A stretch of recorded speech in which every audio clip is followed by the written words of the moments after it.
In nomine Patris et Filii et Spiritus Sancti. Amen. Ave Maria, gratia plena Dominus tecum, benedicta tu in mulieribus et benedictus fructus ventris tui, Iesu. Santa Maria, Mater Dei, ora pro nobis peccatoribus, nunc et in hora mortis nostre. Amen. Gloria Patri et Filio et Spiritui Sancto, sicut erat in principio, nunc et semper, et in saecula saeculorum. Amen. El Señor, Jesucristo, el centro de la historia, el Rey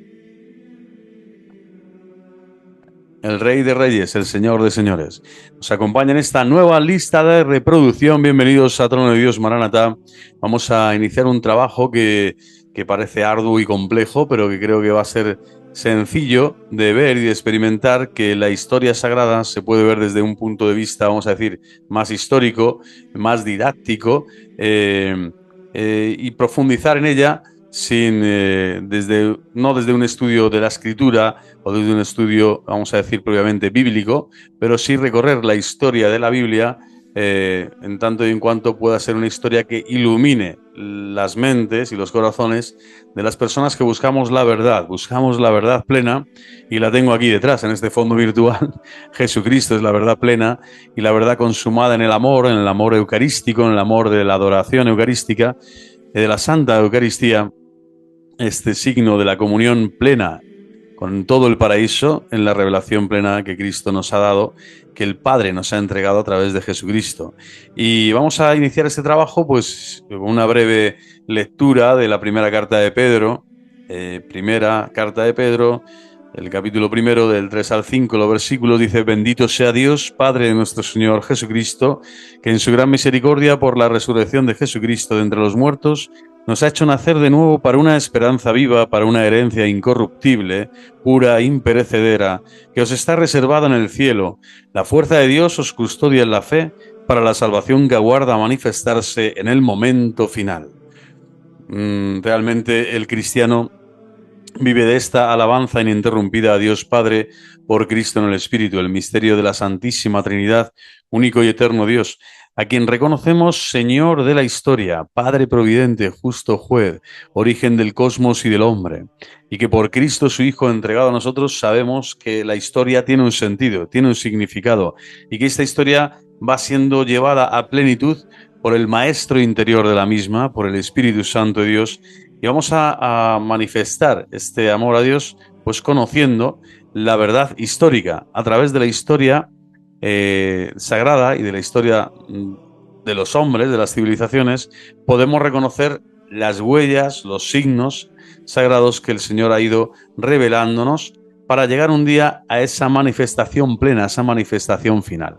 Todo comienza en el Génesis, ¿no? El primer hombre, la primera mujer, creados a imagen y semejanza de Dios, pero vamos a iniciar nuestro trabajo pues desde las culturas que conocemos y que aparecen en la Biblia, forjando así la estructura para comprender ese origen, para llegar al final y a la manifestación final, que hemos dicho que es Jesucristo, el Alfa y la Omega, y que es la Sagrada Eucaristía ya celebrada de forma triunfante y gloriosa en el paraíso, junto con los ángeles y los santos y la Santísima Virgen María.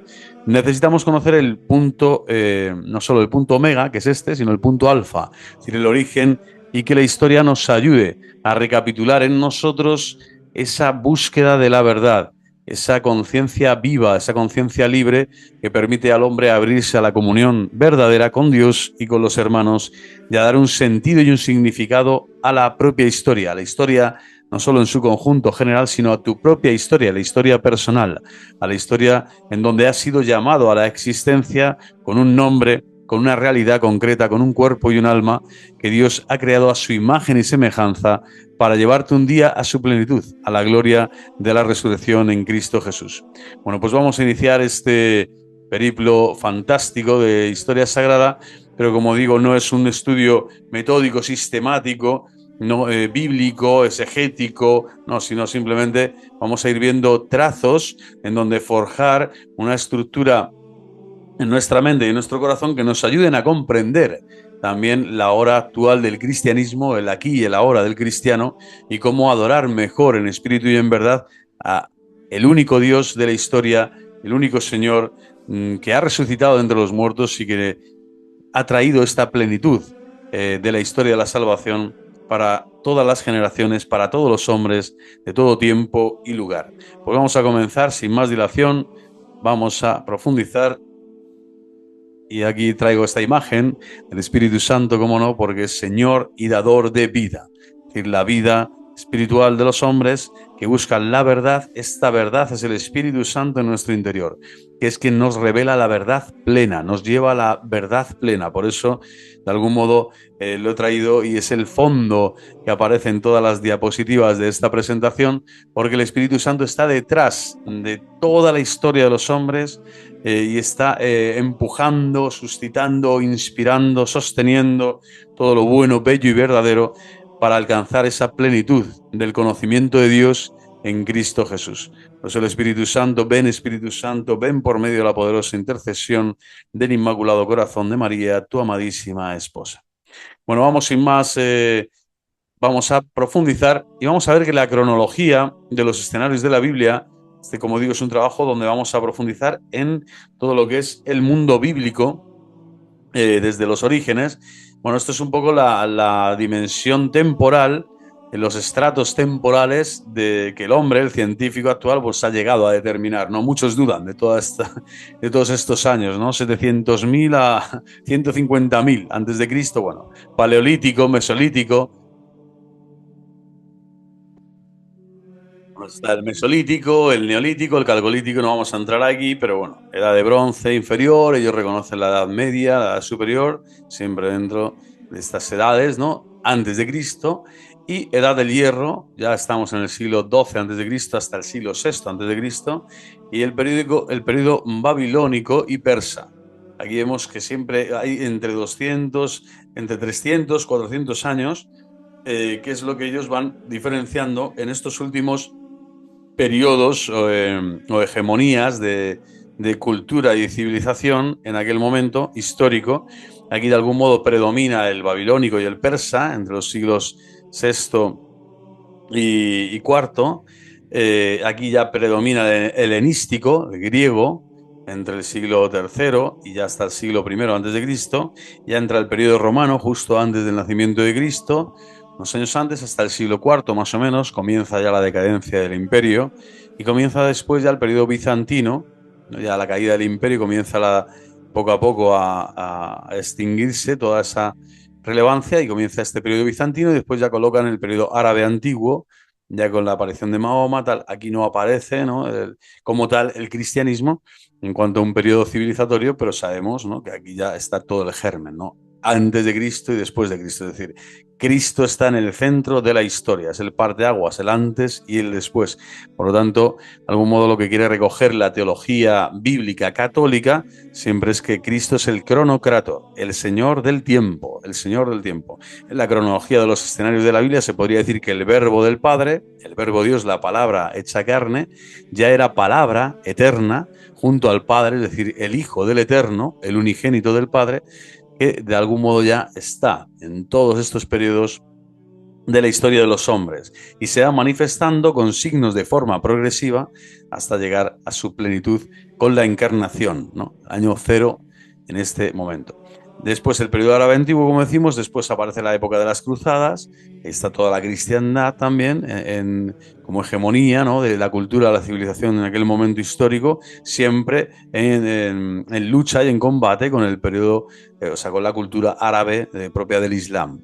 Y el periodo mameluco y otomano, que toma una fuerza y una hegemonía desde el siglo XIII hasta siglo XX prácticamente, pero efectivamente aquí estaría el Imperio Español con 350 años, entre 3 y 4 siglos también de hegemonía, especialmente en el continente americano, y más de un siglo sin duda alguna en toda Europa. Después también está el Imperio, ¿no? Como tal, o periodo, se podría decir también, de hegemonía francesa. Británica primero, perdón, y después la francesa. Y bueno, aquí ya está el mandato británico, donde encontramos este mandato británico, ¿no? Sionista, y este llamado así Israel, ¿no? Que no es ni el nuevo Israel ni el antiguo Israel, es algo ya que desfigura, ¿no? Y que no está dentro de los parámetros propiamente de la Biblia en cuanto tal, ¿vale? No tiene nada que ver esta realidad histórica presente, llamada así Estado de Israel, con lo que es la historia sagrada, la historia bíblica. De hecho, bueno, ahí está la muestra de que no hay sacerdocio, no tienen templo y no tienen ni siquiera esa revelación viva, ¿no? Hay algunos que están llamados a la conversión al cristianismo y que cuando se manifieste el Señor de forma gloriosa entrarán también en el cuerpo místico de Cristo, que es la Iglesia. Pero es que la Iglesia ya es el nuevo Israel. Por eso digo que no tiene ningún sentido excepto que simplemente como para marcar este periodo de final, ¿no? Actual de hegemonía política y cultural, lo cual no quiere decir que sea sagrada, ¿eh? Bueno, pues vamos a ver, como no era sagrada, no sé, la babilónica, pero están dentro de la historia o de los escenarios de la Biblia. Vamos a proseguir, por lo tanto, después de hacer este breve, que puede venir bien a nivel cognoscitivo, el conocer que entre 3 y 4 siglos siempre hay periodos, ¿no?, hegemónicos de diferentes culturas, de diferentes eh, civilizaciones que han granado, que han llenado en esta tierra pues multitud, ¿no?, de eventos y han configurado en parte todo lo que es.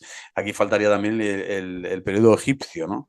Los egipcios están sin duda alguna en todo este periodo, en todo este milenio, y aquí es como que en esta fuente se olvidan, ¿no?, de la grandeza de Egipto también, que está en relación, lo veremos también a lo largo del estudio, en relación con todo este periodo helenístico, romano y mucho antes con el babilónico y con el persa, ¿eh? Vamos a por ello. La magnífica puerta de Damasco en Jerusalén, construida en tiempos del sultán Solimán el Magnífico, esto ya en tiempos, periodos del Islam en su auge más fuerte. Y el buen pastor es un símbolo de los cristianos. Jesús es el pastor que cuida de sus ovejas, es decir, de sus seguidores. El tema iconográfico es anterior al cristianismo. Esto es importante, o sea, toda esta dimensión de conocer la arquitectura, de conocer la belleza que supone pues de todo lo que son, ¿no?, construcciones, edificaciones y también símbolos que entran dentro de lleno en la historia sagrada. Hay ingentes, ¿no?, innumerables simbolismos en todas las culturas de la tierra que han dado un significado soteriológico, un significado sagrado a aquello que quieren representar, desde ciudades, desde monumentos, símbolos, dibujos, etcétera. Y seguimos, pues, después de ver esta simbología, que este atlas del mundo bíblico, que intentamos abarcar la historia desde la prehistoria hasta la actualidad. Hemos visto que la prehistoria simplemente se marca sucintamente los periodos. Se centra en el reducido territorio del Mediterráneo oriental que ahora ocupan los estados de Israel, Jordania, Líbano y Siria. Es un poco la parte fuerte de este trabajo. Pero como los acontecimientos de la historia bíblica se vieron implicadas todas las grandes potencias de la época, desde Egipto hasta Grecia, por eso hablaba antes también del periodo egipcio, pasando por Mesopotamia, en el Atlas también se habla de estas regiones. Es inevitable. A lo largo de los siglos, Oriente Medio ha sido testigo del auge y decadencia de muchos pueblos y civilizaciones. Importante, ¿no? Este Oriente Medio se puede decir, ahí está, ¿no? A veces hemos visto como el corazón de la humanidad en el ombligo, ¿no?, del mundo, pues viéndolo cada uno desde su perspectiva, ¿no?, desde su nación, desde su patria. Pero desde luego es aquí donde se configuran, donde se amalgama, donde se denota una relevancia brutal para toda la humanidad, ¿no? Estamos hablando de Oriente Medio. De Occidente, después en la cristiandad ha creado la civilización más importante e imponente a nivel, vamos a decir, de grandeza moral y espiritual. Ahí está la cristiandad, capitaneada por los reinos cristianos y con una impronta especial de España, tierra María, tierra de apóstoles, tierra de santos, tierra de misioneros. Pero ese Oriente Medio, el lugar principal en donde se abarca, como digo, este abanico inmenso de civilizaciones, de culturas encontradas, de aspectos bélicos, de revelación divina.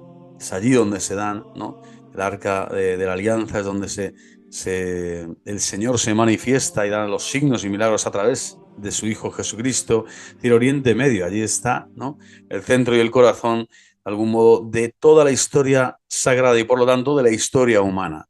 En este sentido, bueno, en la antigüedad la llamada Tierra Santa fue la cuna de un pueblo que ahora llamamos cananeo y cuya patria se llamó Canaán. Es decir, la patria se llamó Canaán. ¿vale? Hoy esto de lo nuevo de Israel, no. Desde entonces ha llevado diversos nombres: Tierra Prometida, Reino de Israel, Judá, Judea, Palestina e Israel. Y imaginaos, han sido nombres incluso, ¿no? Que se han ocupado allí de denominar ese territorio, pero donde siempre ha habido multitud de pueblos diversos, diferentes, y que a través de la revelación divina sabemos, ¿no? Que esta tierra de Canaán, donde estaban los cananeos, pues llegaron también esta tribu, ¿no? De Abraham, y desde ahí pues se inicia, ¿no? Una nueva etapa, una nueva fase de revelación en donde se van dando y desarrollando después, ¿no? En el futuro ya con la monarquía davídica, el reino de Judá, el reino de Israel, ahí se divide. Ese nombre de Israel viene de Jacob, ¿no? Que es el que lucha con Dios, ¿no? Y vence. Bueno, crisol de las tres religiones, por lo tanto, judaísmo, cristianismo e islam. Del islam menos, ya lo veremos más adelante el porqué, pero bueno, está claro que ahí está. Se nutren de esta fuente inagotable que es Oriente Medio y todo este aspecto espiritual y místico que conlleva reconocer que en esa tierra hay una revelación divina y sagrada que supera con creces cualquier otro territorio o cualquier otra latitud de este mundo. Crisol, por lo tanto, de estas tres religiones, y siempre ha suscitado curiosidad y provocado fuertes pasiones. Se ha librado, innumerables guerras por su dominio, miles de personas han muerto defendiéndola o atacándola, y este libro presenta el calidoscopio de acontecimientos y de pueblos de las tierras que fueron escenario de la Biblia. Vamos a seguir avanzando y vamos a ir viendo pues aspectos, ¿no? Donde vamos a ir viendo entre imágenes y situaciones, ¿no? Pues vamos a ir comentando, como siempre hago en mis vídeos, pero como digo, no se trata de un estudio sistemático, ¿no? Ni mucho menos de una altitud, vamos a decir, intelectual fuerte, sino que es para que cualquier persona sencilla, incluso niños y jóvenes, puedan conocer mejor la Biblia y el mundo bíblico y lo que es la historia sagrada hasta nuestros días. En los países de la Biblia se utilizaban caravanas de camellos para transportar por tierra las mercancías. A lo largo de las principales rutas comerciales había concurridas caravaneras, lugares en donde los mercaderes podían comer, descansar y abastecerse de agua. Es bello que se dice que en Galilea, en el lago Tiberíades, donde Cristo llamó a los apóstoles, pues allí se daba una confluencia de caravanas impresionante, ¿no? Que venían desde el norte, desde Siria, ¿no? Desde Egipto, y ahí confluían, ¿no? Y desde el sur confluían muchísimas culturas, era un epicentro, era una encrucijada fabulosa donde se hablaban diferentes lenguas, en multitud de lenguas y dialectos, y donde se combinaba, ¿no? Ese comercio con ese compartir también cultura, amistad, hermandad entre diferentes pueblos. Es curioso, ¿no? Allí es donde el Señor llamó, en esa tierra, llamó a sus apóstoles, ¿no? A las 12 tribus, a los 12 apóstoles que serán las 12 tribus del nuevo Israel. Aquí vemos en esta imagen incensarios procedentes de Canaán, de época anterior al asentamiento de los israelitas en la región. Veremos que los cananeos siempre se han dedicado, y veremos el porqué, desde su origen, a todo este mundo de la orfebrería, de la talladura, el tallar, el conocer los materiales, los metales preciosos y tallarlos. Siempre han tenido esa devoción y esa destreza en hacerlo. Continuamos. Antes de la Biblia vamos a comenzar, ¿vale? ¿Qué es lo que estaba sucediendo en todo este territorio que hemos denominado Oriente Medio, ¿vale? Oriente Medio, en donde hemos dicho que sobre todo nos centramos en Israel, Jordania, Líbano y Siria, ¿no? Sabiendo que toda esa tierra es tierra de Palestina. La tierra de Palestina siempre está, y tierra de Canaán. Es decir, Canaán, Palestina son nombres sinónimos que ocupan gran parte de todos estos actuales países, vamos a decir, ¿no? Unos más reconocidos que otros, sin duda, pero estamos aquí. Este es el meollo en donde ahora nos vamos a mover para analizar qué sucede antes de la Biblia como tal, qué es lo que pasa aquí, es decir, en las épocas anteriores que hemos hablado, ¿no? El Paleolítico, el Neolítico, etc. Desde los tiempos más remotos, los países que fueron escenario de la Biblia estuvieron habitados por pueblos de muy diversas culturas, por pueblos de muy diversas culturas. En Palestina se han encontrado algunos de los vestigios más antiguos de los antecesores del hombre moderno, que vivió hace más de 100.000 años. Imagínense como ahí parece ser que hay el corazón de la humanidad late en ese territorio, ¿no? Los humanos de los escenarios, los pueblos, perdón, de los escenarios de la Biblia, fueron de los primeros que desarrollaron la agricultura. Esto ya también se conoce a través de los estudios actuales. A partir del 9000 antes de Cristo aproximadamente, ya la monarquía estaba, ¿no? Ahí, 10 años, justo en el siglo X es cuando nace la monarquía davídica. El hombre comenzó a cultivar la tierra en lugar de limitarse a recoger los cereales silvestres y a criar el ganado. O sea, aquí ya comienza la agricultura a ser más expansiva, más usual, más connatural al crecimiento de la población. La introducción de la agricultura se ha bautizado con el nombre de Revolución Neolítica, por el cambio que supuso en el modo de vivir del ser humano.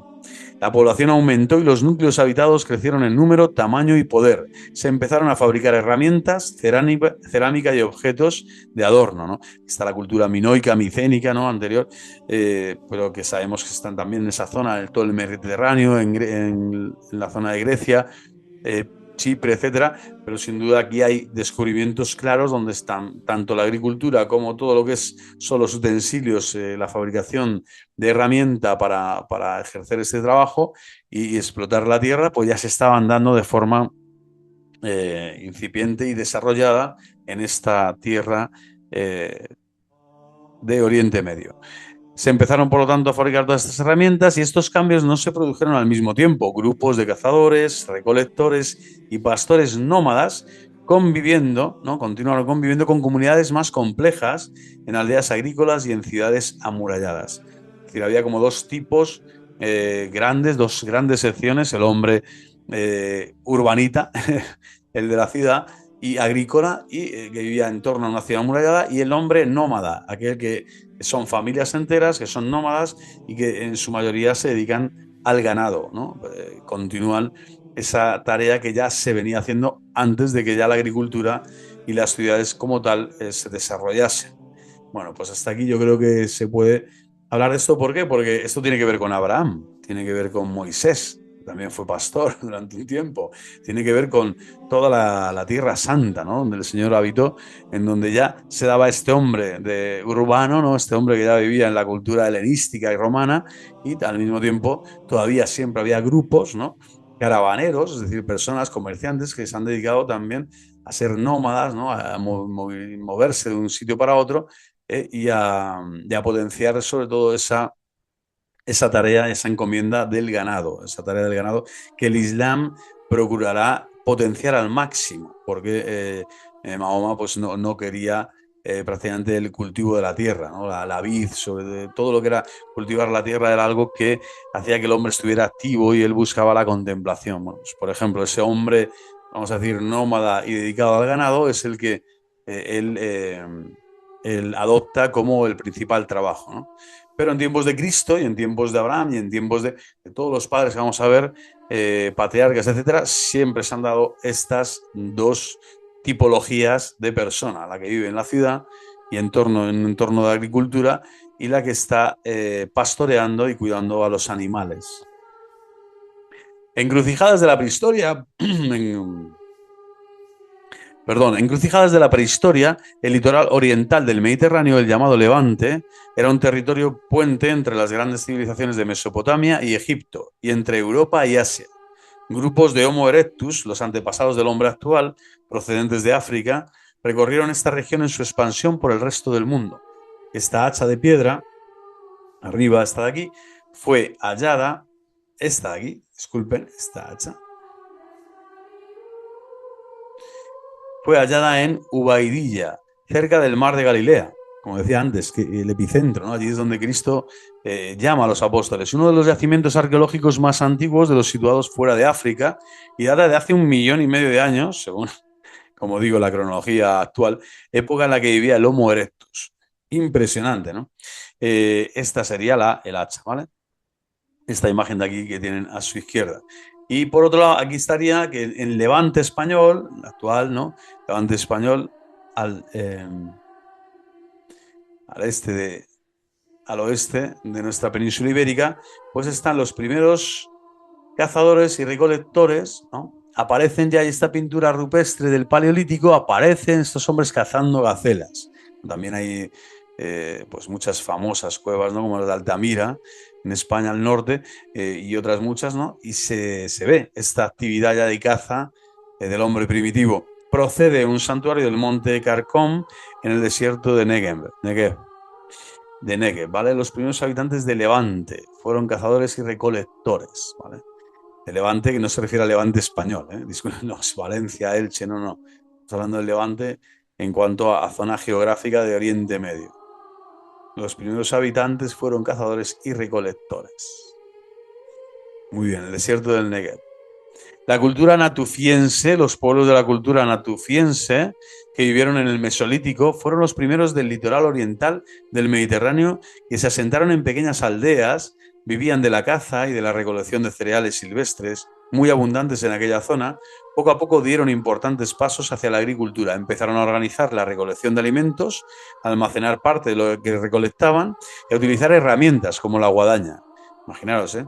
Estamos hablando miles ya de años y ya se usaba este instrumento de la guadaña para cortar el cereal. Impresionante. A unos les parecerá algo usual, pero a mí, que me encanta la historia, me parece impresionante. Hubiera guadañas hace miles y miles ya de años en la Tierra. Los pueblos de la cultura natufiense se adornaban con joyas que fabricaban con materiales muy diversos, con huesos, piedras, conchas y huevos. El colgante de forma de pez arriba, a la izquierda, este sería el colgante. Esto que señalo aquí con este láser virtual, ¿vale? Fijaros qué colgante más precioso, yo me lo pondría casi. Bueno, pues en forma de pez, arriba a la izquierda, y el collar, aquí está el pez, arriba a la izquierda. Impresionante, son dos hermosos ejemplos de ello, ¿no? El collar arriba. Y la empuñadura en forma de cabeza de gacela. Esto es precioso, o sea, aquí está la cabeza de la gacela, no sé si se dan cuenta, pero aquí estaría el ojo, ¿no? La nariz, la boca. Esta es la gacela como tal. Y fijaros que aquí viene la estructura ya de la gacela, su cuerpo, sus piernas, ¿no? Las delanteras, las piernas traseras, y después ya baja. Aquí está la misma pieza en esta otra imagen, vemos, aquí son las piernas de la gacela, ¿vale? Esto se uniría a esta parte de aquí. Impresionante, una empuñadura maravillosa, ¿no? Ha sido tallada con gran destreza en un hueso. Ya, esto solo para ver esta cultura natufiense que parecen marcianos, pero no son, son reales, existieron y estuvieron aquí antes que nosotros. Y aquí pues les indicamos este breve resumen honorífico a esta cultura tan antigua y ancestral. Paleolítico, mesolítico, neolítico. Los arqueólogos emplean estos términos para referirse a los tres periodos de la Edad de Piedra. La Edad de Piedra, la Edad de Piedra, así como la Edad Media tiene tres periodos, bueno, pues la Edad de Piedra tiene esto, ¿no? La Edad Media, la Baja Edad Media, la Alta Edad Media primero, la Alta Edad Media, la Edad Media como tal, propiamente, y la Baja Edad Media. Pues aquí sería Paleolítico, Mesolítico y Neolítico, ¿vale? Por orden cronológico, Paleolítico, Mesolítico y Neolítico. Y en esta edad de piedra, en la que el ser humano se servía ya de herramientas de piedra, hemos visto también hueso, las fechas aproximadas de los mismos figuran en la cronología de la página 6, que es la que hemos visto anteriormente. ¿Vale? O sea, fijaros, vamos a hacer un breve repaso, no me cuesta nada subir hasta arriba y ver, fijaros, esta es la edad de hierro, Paleolítico, Mesolítico, Neolítico. Aquí ya el hombre comienza a cultivar tierra, comienza a tener instrumentos, ¿no? Comienza a tener herramientas, ¿vale?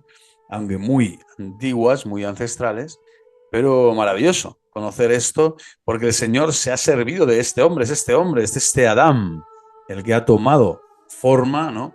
De las manos directas de Dios. Este es el hombre que ha sido, al que se le ha insuflado la Ruaj, el Espíritu Santo. Espíritu Santo que vemos que está detrás, es el panorama que está detrás siempre, trayendo al hombre no solo esa capacidad de hacer cosas, fabricar, de desarrollarse, de tener familia, comunión, civilización, de ser social, sino también la capacidad espiritual de reconocer la grandeza de la divinidad y darle el culto debido. Y por eso vamos a ver en estas estatuitas primeras, fijaros aquí el rostro, en piedra, en hueso y en piedra, de o barro, de estas figurillas que en el fondo son ídolos, pequeños ídolos. Esta es la diosa de la fecundidad, esta diosa madre.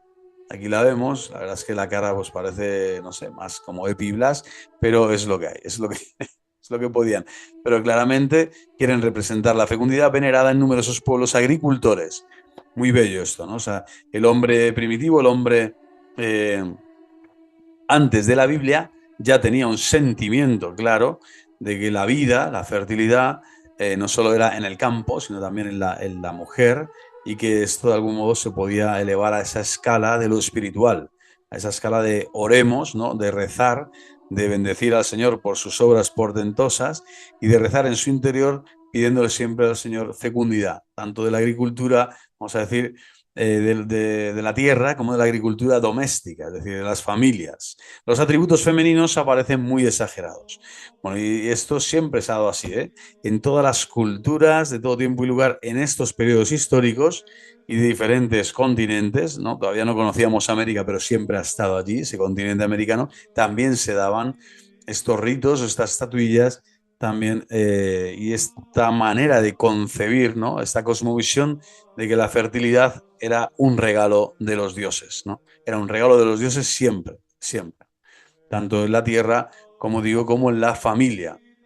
Antes de la Biblia, seguimos en este capítulo, la invención de la cerámica en Levante, que empezaron a fabricar piezas de cerámica hacia el 6000 antes de Cristo. Es decir, aquí entra ya la cerámica, el barro, hemos visto antes también, esto era barro, este rostro aquí que se ven los ojos, la nariz, la boca, ¿vale? Y también esta estatuilla de la diosa. Pues aquí vemos otra, Ain Gazel en Jordania, se han hallado figurillas hechas de juncos recubiertos de barro, 6800 antes de Cristo. No sabemos si representan a antepasados o dioses, pero seguramente tenían un significado sagrado o religioso. Estas estatuillas, ¿no? Sabemos que en el mundo romano ya estaban y en el mundo griego, de algún modo lo que hace es tomar toda esta fenomenología religiosa de estos pueblos de Oriente Medio y que era algo típico. Durante el Neolítico en Jericó, una práctica funeraria corriente, esto ya es más, algo más impresionante, lo que vamos a ver ahora, y es curioso y bellísimo.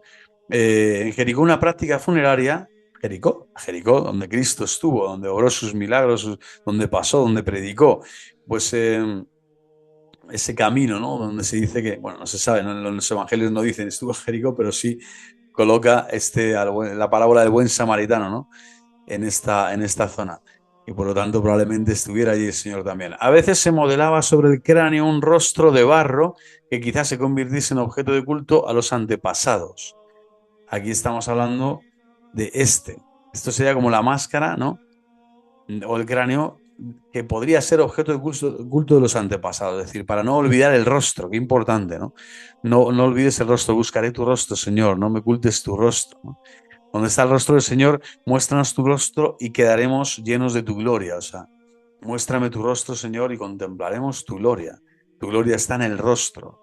Es importante, ¿no? Ya en la antigüedad siempre el hombre ha querido conservar esa belleza del rostro humano que está hecho a imagen y semejanza de Dios, volvemos a repetir, ¿no? Y los primeros animales que se domesticaron tal vez fueran los perros. En un enterramiento palestino se halló el esqueleto de un niño abrazado a un cachorro, probablemente un lobezno, cuyos restos datan del 9000 a.C. aproximadamente.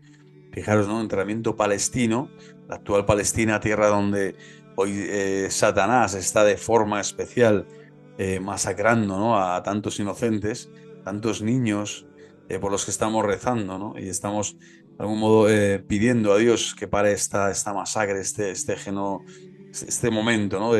Tan fuerte de la historia en donde unos se creen superiores, ¿no? Viven esa supremacía racial para orquestar la mayor operación, ¿no? de, de muerte y destrucción de todo un pueblo. Bueno, pues este enterramiento palestino ya se estaba dando en aquel momento de la historia, fijaros, 9000 años antes de Cristo, y tenía estas características tan bellas, ¿no? Que un niño aparece enterrado junto a su cachorro, ¿no? Junto a su cachorro.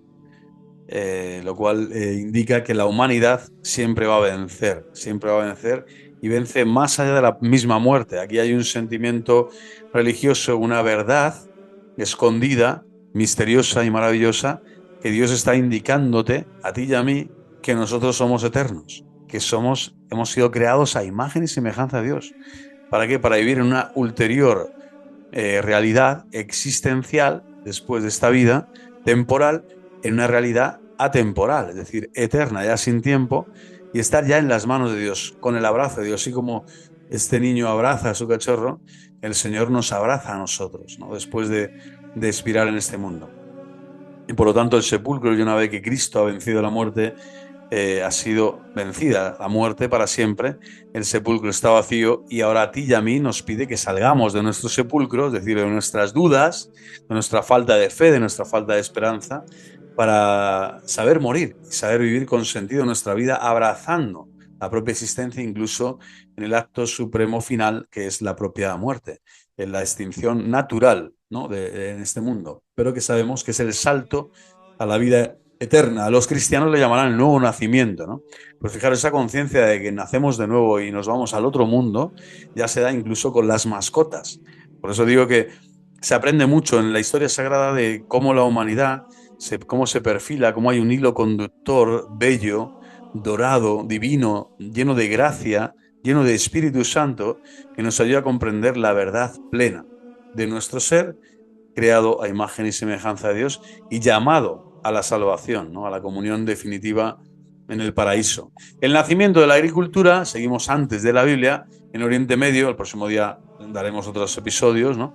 Pero será una lista de reproducción larga, pero creo que vale la pena dejarla en YouTube o en los canales, en las redes sociales por donde esté, para que en el futuro muchas personas puedan estudiar estos sencillos vídeos donde uno descubre, ¿no? Nuevos aspectos que le pueden ayudar, ¿no? A tener una cultura, un bagaje, vamos a decir, no de perito, no de lumbrera intelectual, pero sí de una persona que sabe, ¿no? De lo que está hablando cuando se acerca, tiene una aproximación al texto bíblico y a la grandeza de la revelación cristiana, que es la plenitud, ¿no? El Nuevo Testamento, la plenitud de toda esta revelación que Dios ha incardinado, ha injertado en la historia, en el olivo de la propia historia, en el olivo antiguo, el Nuevo Testamento, ¿no?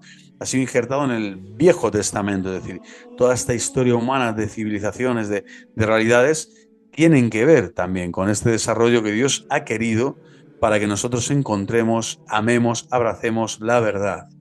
Bueno, pues aquí nace la agricultura, en Oriente Medio, y el creciente fértil, amplia zona que se extiende desde Mesopotamia hasta el Valle del Nilo en Egipto, pasando por Palestina, ¿vale? Fijaros, es aquí donde se da el centro masivo de belleza en cuanto a la fertilidad, ¿no? El hombre empezó a plantar semillas y cosechar la tierra en lugar de recolectar cereales silvestres. Maravilloso. Comienza a plantarse los 7 afluentes que desembocaban en el Mediterráneo, que venían del gran río Nilo. Allí era un espacio maravilloso, prodigioso, ¿no? Así como el propio lago de Galilea, ¿no? Los altos del Golán, ¿no? Presidiendo al este, al oeste, perdón. Es impresionante, ¿no? Ver cómo el Señor ha elegido lugares para que todos estos desarrollos se den, ¿no? Y sirvan como paradigma para todo el resto del mundo. Los restos de cultivos más antiguos datan de 9.000 años antes de Cristo aproximadamente. Más tarde apareció la ganadería, como decíamos antes también, con la domesticación de animales, cabras y ovejas principalmente, para aprovechar la leche, la carne y la lana. Fijaros estos animales, ¿no? Como dice Santo Tomás de Aquino, que dan gloria a Dios de forma indirecta, pero qué maravilla, además sin pecado, no tienen el pecado que nosotros sí, bueno, son libres, no son personas, claro, no tienen la dignidad de ser llamados hijos de Dios, ¿no? Hijos en el Hijo. Pero qué maravilla, dan gloria a Dios de forma indirecta. Bueno, pues estos animalitos, especialmente las cabras y las ovejas, han dado leche, carne y lana especialmente, y han confluido con toda esta eclosión, como digo, de la dimensión de la agricultura en una belleza, en un paraíso para todos los hombres, ¿no? Que vivían en aquella época con sus mediocridades, con sus, vamos a decir, sus problemas de todo tipo, ¿no? La mortandad y la natalidad, pues tendría sus problemas, como en todas las generaciones, pero desde luego el Señor, Dios, Padre Providente y Justo Juez, siempre ha proveía, ¿no? A través de los animales y de las semillas, de las plantas y de los frutos a todas estas generaciones de hombres. Son miles y miles de hombres que se han servido de los frutos de la tierra, ¿no? Y de la fecundidad que Dios ha dado también, y todos los productos que venían de los animales, ¿no? Domesticados ya por el hombre y que han convivido tanto con ellos, y tanta paz y serenidad y bendición han traído, ¿no? A tantas familias. Por eso el reino de Dios, cuando uno vive en la paz de los hijos de Dios y en la libertad de los hijos de Dios, pues ya se vive, se experimenta, inicia aquí en esta tierra, en este mundo, ¿no? ¿Cuándo es el problema? Cuando ya consideras que esa semilla, o que ese animal, o que esa tierra, o que esa sangre tuya te tiene que llevar a dividirte, a ir a por el otro, a cosificar las cosas, a dominar al otro, a separarte, ¿no? De la comunión verdadera con todo el creado, ¿no? Con lo creado por Dios, con la sacralidad de lo creado. Ahí ya viene el hombre, viene la soberbia, viene la vanidad y viene la guerra, viene la muerte y la destrucción. La utilización de los metales, el calcolítico y la edad de bronce, hacia el 4500 a.C., ya nos vamos acercando a la época, se produjo en el Levante un gran avance al empezar a utilizarse los metales para la fabricación de herramientas. Durante el calcolítico, de la palabra griega calcos, que significa cobre, se incrementaron significativamente los asentamientos. Aquí, este momento, el calcolítico, vamos a verlo de nuevo en la parte inicial del vídeo, porque es expresiva. Aquí viene ya después de toda esta edad de hierro, aparece este periodo que sería el calcolítico, que es como una especie de interfaz, ¿no? De medianía, de etapa medianera antes de entrar en la edad de bronce. Porque es aquí en el calcolítico, como acabamos de referenciar, en donde aparece el uso del cobre y se incrementaron los asentamientos. Es decir, con el uso del cobre ya comienza, ¿no?, a extenderse el asentamiento, es decir, el pueblo, la ciudad, la civilización, ¿no?, comienza a construir, a construir. Para entonces ya se había extendido el tipo de agricultura mediterránea, se cultivaban cereales, legumbres, olivos y dátiles, y se criaban ovejas, cabras, ganado vacuno y porcino y algunos cérvidos. A partir del 3000 a.C., fijaros, ya estamos ahí, los habitantes del Levante comenzaron a utilizar el bronce para hacer instrumentos, y durante la edad del bronce como tal comenzaron a amurallarse las ciudades. Es decir, el asentamiento probablemente eran tiendas, no estaban cercadas, ¿no?, pero sí eran lugares localizados, eran en un valle o en una colina, es decir, allí donde se querían asentar, ya fuesen nómadas, asentados durante solo un periodo de tiempo transitorio, o fuesen asentamientos más estables, aún no estaban cercados, es decir, no había muralla, pero ya estaba ese inicio, ¿no?, de lo que será la futura ciudad. Entonces, el calcolítico es un periodo importante porque es el nexo, ¿no? Es la puerta que se abre a este nuevo periodo de la historia humana.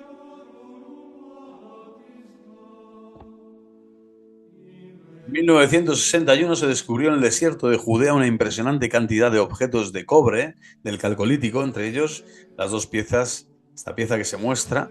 La calidad técnica de los instrumentos y vasijas elaborados según el método de la cera perdida resulta todavía hoy extraordinaria. El método de la cera perdida, ¿vale?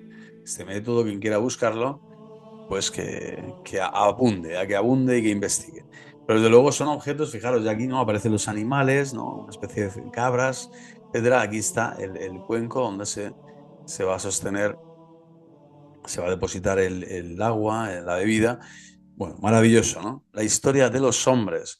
En las costas del Mar Muerto hay formaciones salinas naturales como esta, ¿no? Y aparecen formaciones, aquí está el Mar Muerto, ¿no? Creo que son 400, 500 o más metros bajo la latitud de la Tierra. Entonces hay una sal completa, no hay ni un ser vivo por ahí. Allí tuve la suerte de estar y de bañarme, que es lo típico que hacen los turistas, en el año 2005, cuando no había un periodo de entreguerras, vamos a llamar, porque siempre han estado en combate desde que el Estado sionista entró en juego en el año 48, el siglo XX, y allí pude estar y descubrir, ¿no?, esa belleza. Y de algún modo es tierra santa, es tierra sagrada, allí está, ¿no? El Jordán desemboca, el río donde Cristo fue bautizado, desemboca en este mar, Mar Muerto. Se podría decir que es en ese momento histórico, salvífico, en esa categoría de salvación, porque el Señor desciende, ¿no?, a la muerte del hombre para vencer a la muerte dándole la vida eterna. El Señor muere y mata la muerte, ¿no?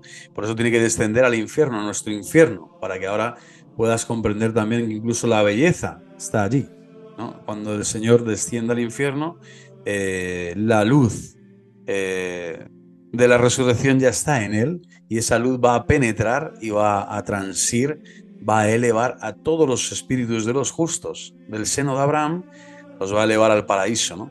Incluso entonces se podría decir que es un lugar, es un kairos lo que sucede cuando Cristo desciende al infierno. Bueno, pues aquí en el Mar Muerto uno experimenta un poco esto, que hasta la belleza más escondida e impresionante, aunque aparentemente no haya vida animal, ¿no?, esa vida biológica de los materiales, ¿no?, de la sal, del agua, de la luz, es impresionante, ¿no?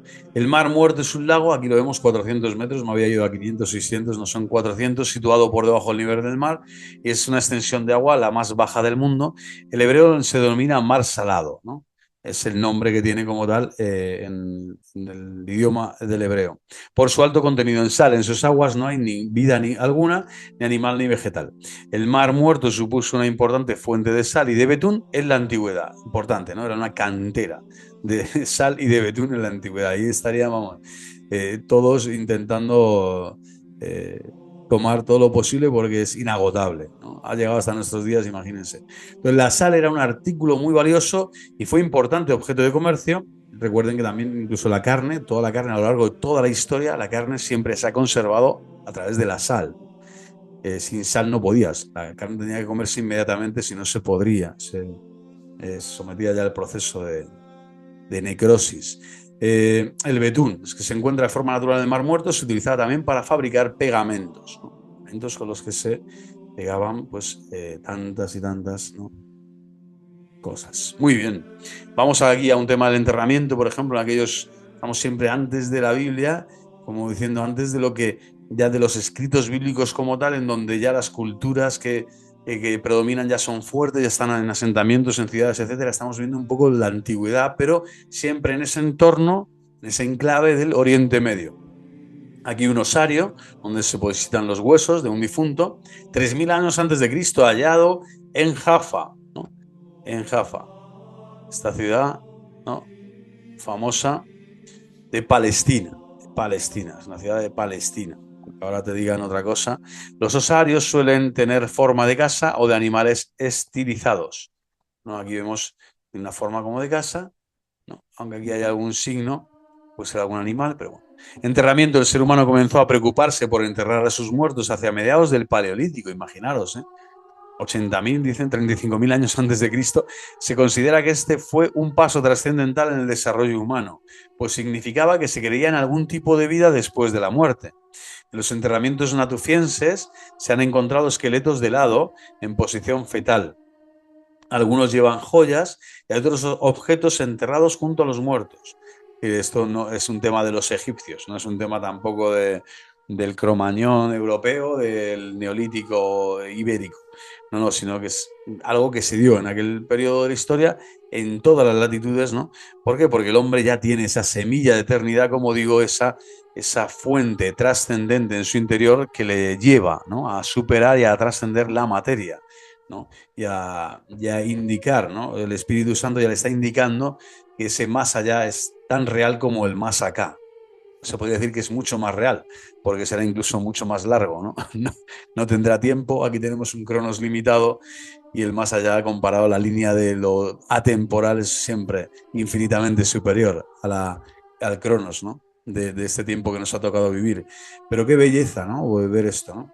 Y comprobar que ha sido así. El calcolítico, por lo tanto, era un corriente enterrar a los muertos, era una costumbre, 2 veces. Cuando la carne se había descompuesto, se guardaban los huesos en recipientes especiales de barro llamados osarios. Esto se ha hecho aquí en España hasta hace 2 días y se hacía, y muchas familias lo pueden requerir aún, y entonces solicitas, ¿no?, los huesos del difunto. Fijaros, es algo, ¿no?, pretérito, no, lo siguiente, o sea, ancestralísimo, inveterado, con V, de inveterado, antiquísimo, antiquísimo. La invención de la escritura también aparece en estos momentos, año 3100 antes de Cristo, documentos escritos más antiguos son listas de productos agrícolas y relaciones de transacciones comerciales. El hombre comenzó luego a escribir sobre su historia, sus mitos y sus creencias religiosas. Esto me da un poquito de pena, este dato, pero es un dato real histórico. No quiero decir pena en el sentido de que la escritura comienza con la economía, ¿no? O sea, es el dios mamón, el dios dinero el que... Pero claro, antes era la transacción, era el punto, era la matemática inicial, pitagórica básica, para decir, toma, te has llevado 2 fanegas, aquí hay 3, aquí hay 4, me debes 5, hay 8 que te doy, ahora te... Antes que la propia historia, que el propio mito, no es decir, que la reflexión, que la filosofía, ¿no? Antes de que naciera la filosofía ya estaba la escritura de la contabilidad, privada y pública, ¿no? De la contabilidad, porque era necesaria para entenderse, para que ese trueque, ¿no? De los alimentos, como hemos visto antes, de los cereales, de los frutos, de la tierra, de las materias primas, pues se diese, lo cual es precioso, ¿no? Pero quería hacer este pequeño vacile para indicar que qué pena, ¿no? Que podíamos haber nacido ya con la filosofía, es decir, con la búsqueda de esa verdad ya colocada, ¿no? Con el logos ya en nuestro interior para escribir las bellezas que más adelante se van a revelar. Pero sabemos eso, que Dios ha ido dando paso a paso en la historia y que parte de esta cosmogonía y de esta cosmovisión católica es precisamente esto, dejar que el niño vaya creciendo en estatura, sabiduría y gracia. Y que ese progreso, ese paso a paso, solo a Dios le corresponde ir dándolo a lo largo de la historia, ¿no? ¿Y a través de quién? Del hombre, el hombre que va descubriendo, como un niño pequeño va descubriendo nuevas cosas y va avanzando y va desarrollando, ¿no?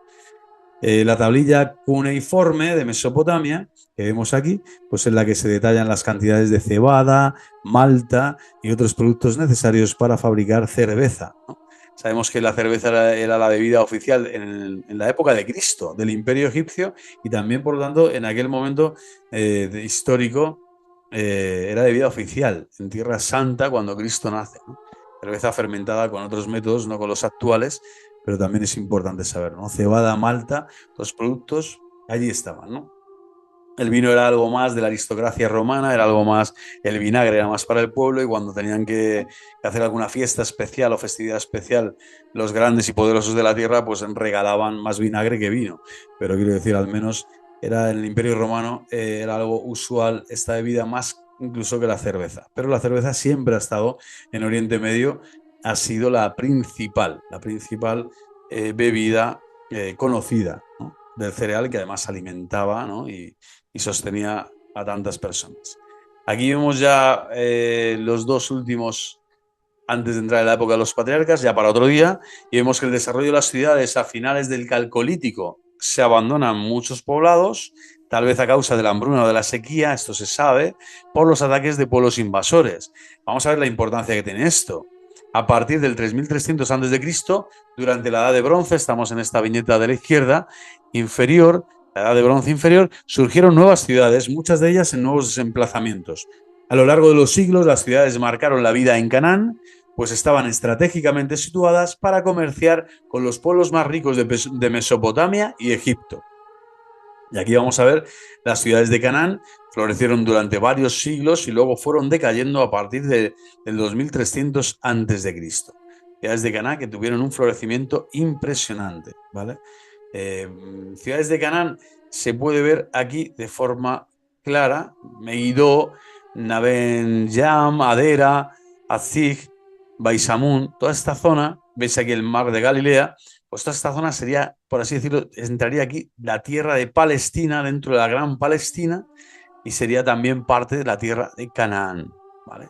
Pueblos de Canaán, ¿vale? Shechem, aquí está la actual Tel Aviv, Azor, Asdod, Lod, Gezer, ¿no? Gezer, aquí vemos, ¿no? Jericó, esto es Palestina, ¿vale? Palestina. Por lo tanto, aquí es donde está indicándote la historia sagrada, que es donde van a acontecer los principales eventos, ¿no? Escatológicos. Vemos aquí a Jerusalén, pues soteriológicos y escatológicos de la humanidad. Hemos visto también el Mar Muerto antes, ¿no? Telilás de Gazul, esta ciudad también existía. Desierto de Judea estaba en Gedí. Y bueno, estas serían. Y las principales ciudades serían Jerusalén y Jericó.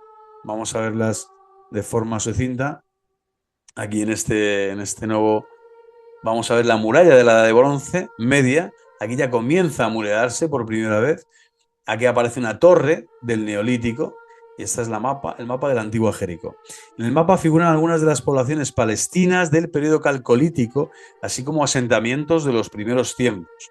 Estamos viendo que, por lo tanto, todo este actual, todo esto que dicen ahora mismo, ¿no? Estos de la falsa estrella de David, pues nada que ver, ¿no? Nada que ver con la realidad histórica de esta tierra, de estos pueblos cananeos que tenían, como hemos visto, un auge tremendo, un predominio, florecieron como pueblos del mar, etcétera, con los que tuvieron que lidiarse posteriormente, ¿no? Ya los jacobinos, les voy a llamar yo, los de los israelitas como tal, ¿no? Ya cuando se configuran como pueblo, pero primero está Abraham, y Abraham, el Señor le ha prometido esta tierra, que de algún modo ya estaba habitada por todos estos pueblos que veremos también más adelante. Y Jericó, estamos viendo ya la primera ciudad en la edad de bronce, del bronce media, la edad del bronce media, no la alta ni la baja, la edad del bronce media. Estamos viendo que Jericó, al norte del Mar Muerto, fue una de las primeras ciudades del mundo, del mundo. Ya a principios del Neolítico contaba con un complejo sistema defensivo, con un foso, una muralla de 3 metros de grosor, que no es poco, 3 metros, y dentro de la muralla se hallaba un torreón de piedra de 9 metros de altura con escalera interior, perdón. Había almacenes, templos, viviendas. Jericó se enriqueció con el comercio de la sal, el betún y el azufre en las costas del Mar Muerto. Hacia el 8000 a.C., la ciudad tenía unos 2000 habitantes, cifra que hoy nos parece pequeña, pero que para la época era muy elevada. O sea, 2000 personas viviendo, ¿no? Casi todos eran pequeñas, ¿no? Chabolilla, vamos a decir, asentamientos al aire libre, sin muralla ninguna. Aquí ya no, ya vimos la primera ciudad, 2000 habitantes, ¿no? En la ciudad de Jericó. Bueno, pues hasta aquí yo creo que antes de la Biblia queda claro. El próximo día nos internaremos en la época de los patriarcas. Espero que les haya gustado el vídeo y si no, pues no lo vean y lo compartan, pero si les ha gustado, pues compártanlo si quieren y si no, para mí es un honor estar desgranando poco a poco esta historia sagrada donde también llegaremos, por supuesto, a profundizar en la verdad histórica por excelencia, por antonomasia, que es Verbum Caro Factunes, que es Dios, el unigénito del Padre, Dios verdadero, luz de luz, Dios de Dios y luz de luz, el Hijo eterno, Jesucristo, ha venido a la tierra. Por eso estamos dando el antes, ¿no?, de la Biblia, que también es el antes de Cristo, y llegaremos a Cristo. Cuando lleguemos a Cristo también daremos pinceladas de épocas posteriores al Señor. Pero desde luego todo esto nos tiene que confluir en una mayor alabanza. Cuanto más conocemos la historia, más podemos también agradar con nuestro espíritu, con nuestro desplegar espiritualmente las fuerzas místicas que Dios nos ha dado para agradecer absolutamente todo, todos los dones de la tierra, todos los dones de la historia, todos los dones de las generaciones pasadas que han buscado la verdad, que han convivido en este mundo, que nos han dado con su tiempo, con su esfuerzo, con su sacrificio, con sus descubrimientos, algo de lo que Dios quería revelarnos ahora a ti y a mí para poder seguir creciendo, poder seguir dando ese otro pasecito que tenemos que dar para seguir creciendo en estatura, sabiduría y gracia. Pues hasta aquí, viva Cristo Rey, viva el corazón inmaculado de María y hasta la próxima.